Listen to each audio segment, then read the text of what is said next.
এক রাতে স্পাইডারম্যানের রেডিওতে এলো অদ্ভুত খবর। গভীর জঙ্গলে অদ্ভুত আওয়াজ শোনা যাচ্ছে, প্রাণীরা পালিয়ে যাচ্ছে। হঠাৎ পিছন থেকে একটা মিষ্টি আওয়াজ। বাঁচাও! স্পাইডারম্যান ছুটে গেল আওয়াজের দিকে।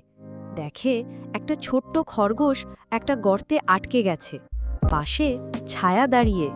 কিন্তু স্পাইডারম্যান সাহস করে সামনে এগিয়ে যায় আর অবাক হয়ে দেখে ওটা ছায়া না, একটা রোবট হাতি। এই রোবট হাতি আসলে একটি গোপন ল্যাব থেকে পালিয়েছে, যেখানে বিজ্ঞানীরা কাজ করছিল।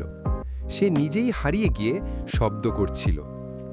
স্পাইডারম্যান রোবটকে বন্ধ করে খরগোশকে উদ্ধার করল আর বলল, রহস্য যতই গভীর হোক, সাহস আর বুদ্ধি থাকলে সব সমাধান সম্ভব।